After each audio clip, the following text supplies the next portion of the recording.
سلام تعنا هبلنا تخطاتلتي أقسماويان مراخة بحفاش AMN نزي ساعات تتسنادو زيناتات إنه فلما غندي ندبتاتينا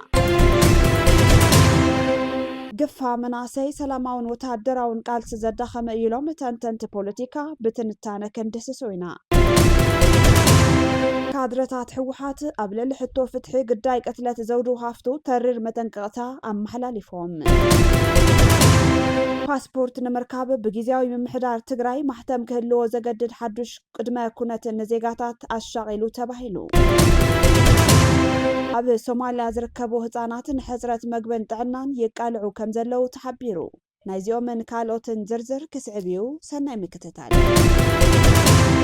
كادرتات حوحات قبل الحتو فتح قداي قتلت زوجو هافتو ترير متنقاتا محلاليفهم عسرت شدشتان حاسا كلتشحن عسرت شمونتنا متمرت أبي قدناتات مغلة بمخنيات نفتح مقتلت زوجو تسليم زتخدى نسب نمقوتزارن نمسارن لأختو زتوهابو معتقات لعول تخرت هبو من ناس رحلو كمزو عالو ترقاقيتو أبي كتما مغلن كبابيان سلامن مسل مغلز حسابن قبل علفتنا زودق اللوزلهمت لو مدما نابتزخفة مدرخ باتحلو فتح نزطيغ حزبي بفلاي دما ندقا شندان معفان زكايت زلو عفنا حزباوي سقاتن حرانا فاتيرو يغزلالو بمسارة كاب كتما مغالة زبتحنا حبريتا اب تقراي نفتح قداي زودو هافتو زحتت تسالي مشندا اب لعلي بحيل سلطان تغوطاتيرو زلو حوحاتن كادرتاتون عبي سقات فاتيرو وعلالو ازي دما حزبي نزلو حزنن قطعن بسلاماوي مقدي كيقلت نمعفان تقبر زلو سقومتي اب زقدد بركبت مهلاو زرد كوينلو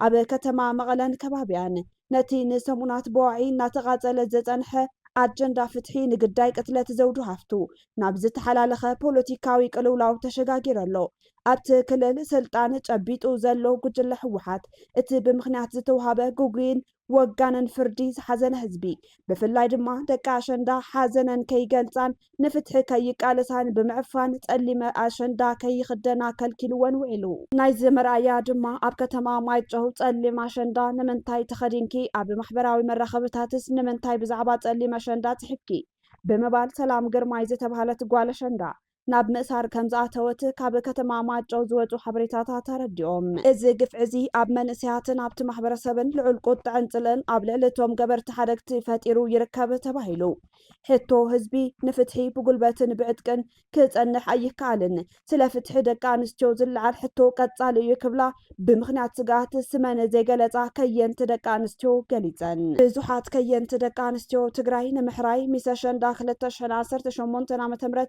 نوددر أبز جبر مرها قبري قتلت زودو فتح كيرخبة نايميس ويك أنجنت وددر يترفلنا كبلا نتاوعيت بيرو بحل توريزمن زبها لقلقال بيت عيو محسامن زذكريو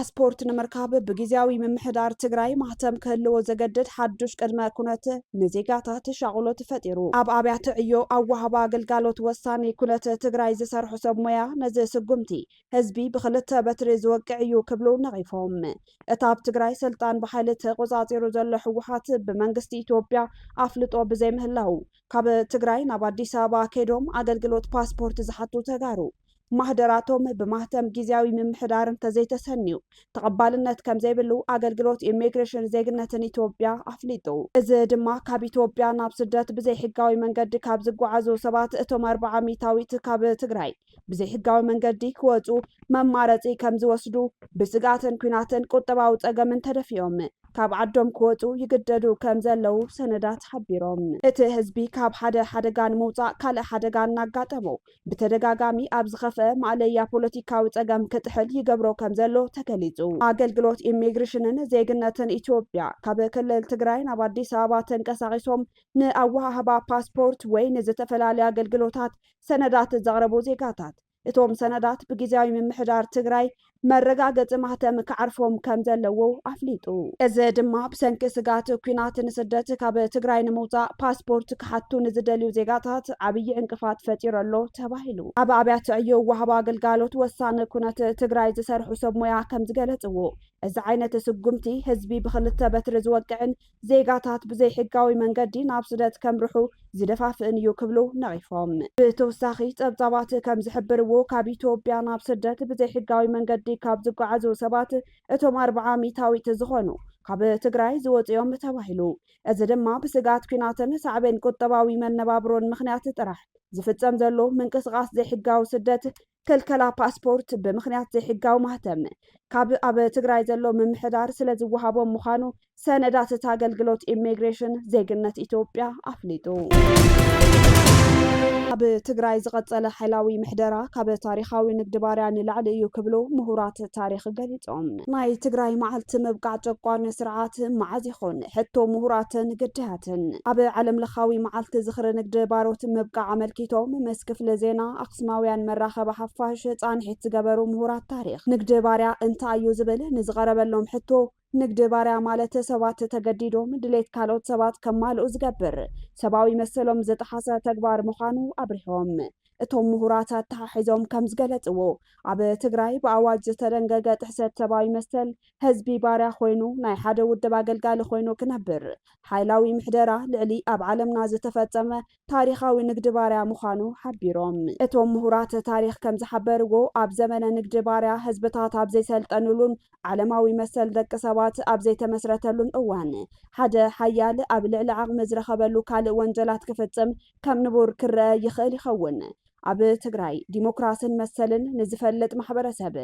ዓለምና ዓለማዊ መሰል ደቂ ሰባት ኣብ ዝተደንገገሉ እዋን ብጨቋን ስርዓት ኣቢልካ ህዝቢ ከም ህዝቢ ምግዳድን ምግፋፍን ነቲ ታሪኻዊ ንግዲ ባርያ ዘንዕቕን ዝደግምን ፍጻመ እዩ ክብሉ ገሊጾም እዚ ዓለም ለኻዊ መዓልቲ ንግዲ ባሮት እዚ ብትካል ዩኔስኮ ኣብ 1791 ዓመተ ፈረንጂ ከም ዝተመስረተ መዛግብቲ ይገልጹ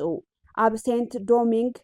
ማለት ሃይቲ ካብ 22 ክሳብ 23 ነሓሰ 1791 ምሸት ዝጀመረ ታሪኻዊ ናዕቢ ንምዝካር እዩ እዚ መዓልቲ ክኽበር ጀሚሩ ዝበሉ እቶም ምሁራት ንዘመናት ብሚልዮናት ዝቁጸሩ ሰባት ተማሪኾም ብሓይሊ ተመዛቢሎም ዓመፅን ምዝመዛን ተገይርዎም ዝብል ዘንታዊ ታሪኽ መዝገብ ቅርስታት ዓለም ዩኔስኮ ኣብ 22 ናብ 23 ነሓሰ 1791 ዓመተ ፈረንጂ ግዳያት ዝድሓኑሉን ዝዝከረሉን እዋን እዩ ክብሉ ገሊጾም ይኹን እምበር እቶም ምሁራት ታሪኽ ኣብ መወዳእታ ዘረብኦም ዓለምና ንግዲ ባሮት ብዓለማዊ መዓልቲ ክትዝክርን ከላ ኣብ 1791 ዓመተ ፈረንጂ ግዳያት ክድሕኑ ተገይሩ እዩ ሕቶና ግን ናይ ትግራይ መዓልቲ ምብቃዕ ጨቋን ስርዓት መዓዝ ይኾን ብምባል ዘረብኦም ዛዚሞም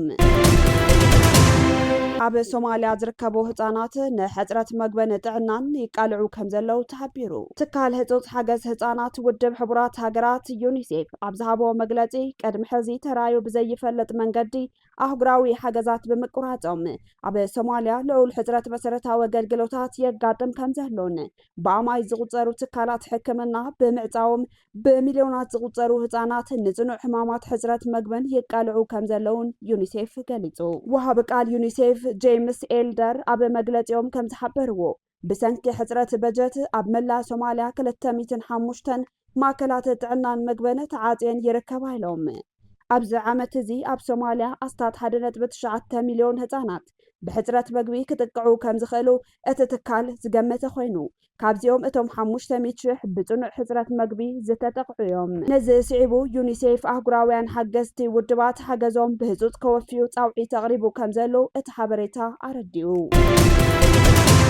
ኣብ መወዳእታ ገፋ መናእሰይ ሰላማውን ወታደራውን ቃልሲ ዘዳኸመ ኢሎም ተንተንቲ ፖለቲካ ኣብ ትግራይ ዝቐጸለ ገፋ ንፖለቲከኛታት ኮነ ንህዝቢ ካብ ከስቡ ክሳራን ጉዳትን ኣስዒወሎ ዝበሉ ወሃብ ትርኢቶ ኣብ ሓደ መዓልቲ ጥራይ ኣብ 25 ሓምለ 2018 ዓ.ም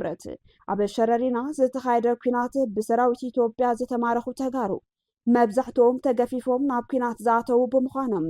ብምምራኾም ኣብ ክንዲ ዝሕረኑ ክሕጎሱ ምስማዕ ገፋ ወታደራዊ ኪሳራ ዘስዕብ ታሪኽ ጀግንነት ቃልሲ ህዝቢ ትግራይ ዝቐበረ ተግባር ምዃኑ ዝገለጹ እቶም ወሃብ ትርኢቶ ከም መርትዑ ነቶም ብገፋ ምኽንያት ናብ ዝኣመንሉ ኩናት ተኣጊዶም ውፃእ መዓት ዝኾኑ ኢዶም ንሰራዊት ኢትዮጵያ ዝሃቡ ተጋሩ የቕርቡ ኣምንኻሉ ማለት እቲ ኣምንኻሉ ዶም ተጋይ ዓስኻ ኣምንኻሉ ተጋይልካ ኣነስ ያመን ቦታ ሲነም በክተፍያ ነራ ኸዛን ዓሊ ኣበይ ጠፋሕሲኻ ኸዘ ወኪየ ኾይን በው ዚማላበይ ላይ ሙክተፍ ኣነ ህፃን ቆላ ዕላበይ ሙክተፍ እዚ ሲፈልጠ ምችም ትቦታ ኣብ ክየ ካልኾን ኳ ዝሮ ኣማኸል ትግራይ ካልሆን ክተፈ ነራ ኸዘ እንዴ ኣድማኻ 17 ሚሊ ተፈታ ቅድሚኻ ኦ عاولي سري عن لا سرح نيرة كأودا بولاتينا لا تشوفنا نعلم وسيم وسيرمنا كاو مسانا الموت عندهم تفنيرة ملتحد لنيرة ملأ مقعمو بكلاش له بزدند سوزيتهم قالوا عمهم خزنا على قال الحكم نيوي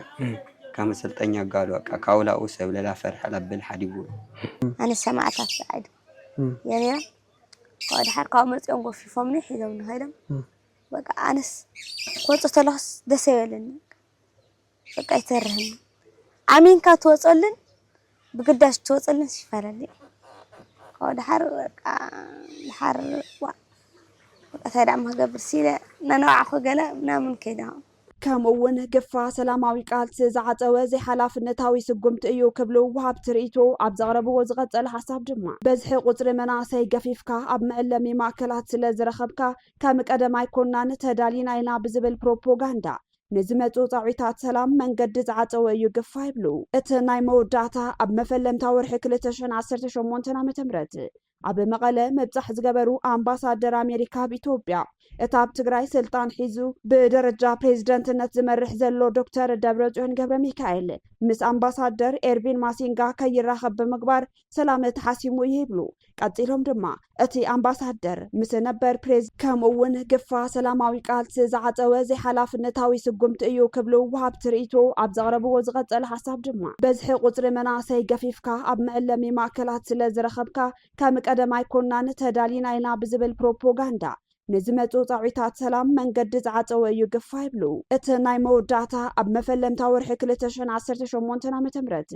ኣብ መቐለ መብፃሕ ዝገበሩ ኣምባሳደር ኣሜሪካ ኣብ ኢትዮጵያ እታ ኣብ ትግራይ ስልጣን ሒዙ ብደረጃ ፕሬዝደንትነት ዝመርሕ ዘሎ ዶክተር ደብረጽዮን ገብረ ሚካኤል ምስ ኣምባሳደር ኤርቪን ማሲንጋ ከይራኸብ ብምግባር ሰላም ተሓሲሙ ይብሉ ቀፂሎም ድማ እቲ ኣምባሳደር ምስ ነበር ፕሬዝደንት ጊዜያዊ ምምሕዳር ጀነራል ታደሰ ወረደ እውን ካብ ብስልክ ዝሓለፈ ርክብ ከይህለዎም ብምግባር እቲ ኣምባሳደር ዝሓሰቦ ናይ ሰላም መንገዲ ብምዕፃው ህዝቢ ትግራይ ነቲ ሕዚ ዝርያ ዘሎ ኩናት ከኣቱ ዝገበረ ብግፋ ዝሃጠረ ተሓሳስባ ፖለቲከኛታት ትግራይ እዩ ክብሉ ይገልጽዎ ኣብ ኣዳራሻት ከይተረፈ ህዝቢ ኣኪቦም ሰላም ተሓሲሞም እዮም ስለዚ ገፋን ሰላም እውን ክሕሰሙ ዝገበረ ጎጉያ ኣካይዳ እዩ ይብሉ ትግራይ ዝመፁ ናይ ወፃኢ ሃገራት ዲፕሎማስያታትን ህልው ፖለቲካዊ ኩነታት ትክልልን ብዝምልከት ብምክትል ከንቲባ እታ ከተማ ዝቐረበ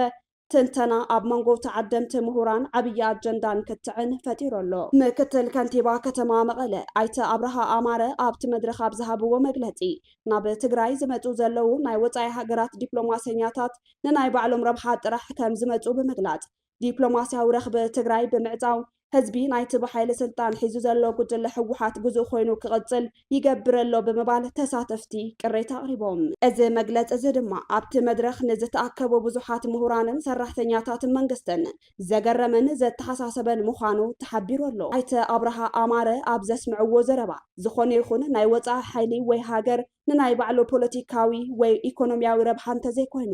ንረብሓ ህዝቢ ትግራይ ኢሉ ዝመፅእ ሓይሊ ከም ዘየለ ብምግላጽ ንጭቆና ጉጅለ ሕወሓት ኣሚን ኢሉ ብምቕባል ብናይ ውሽጢ ኣገደድቲ ኣዋጃት ምግዳልን ብደገ ድማ ብናይ ፀላቲ ዕፅዋን ክባን ተቐርቂሩ ብኣንፀላሊ ዘሎ ስጋት ኩናት ምኽንያት እቲ ህዝቢ ፈትዩ ፀሊኡ ነቲ ብሓይሊ ስልጣን ሒዙ ዘሎ ጉጅለ ሕወሓት ጥራሕ ክግዛእ ተገዲዱ ናብ ኩናት ከኣቱ ዝደፋፍእ መሰረታዊ ሓቂ ዘይብሉ የግዳስ መራሕቲ እቲ ጉጅለ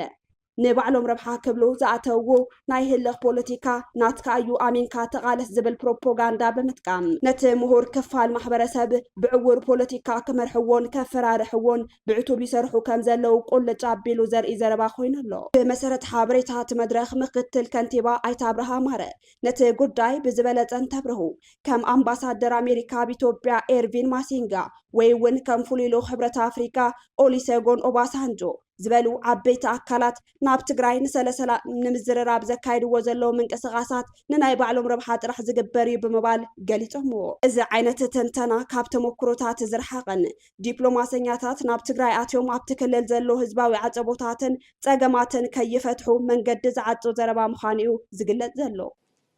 ኤቭሪ ኔሽን ፎር ኢትሰልፍ ኩላ ንንፃሕላ እያ ንረብሓ ኢላ እያ ትመፅእ ማሲንጋ ተመፀን ረብሑ ኦሉሴጉን ኦባሳንጆ ተመፀን ረብሑ ንረብሓ ትግራይ ንህዝቢ ትግራይ ከድሕኑ ኢሉ ዝመፅእ ዝኾነ ሓይሊ የለን እንተ ሓይልና ግን ረብሓታቶም በቲ ሓይልና ስለ ዝረጋገፅ ይደልዩና ማለት እዩ ዲፕሎማሲ መጽ ለማዓንት ማሲንጋ ጽባሕውን ክመጽ ይኽእል ምንም የለን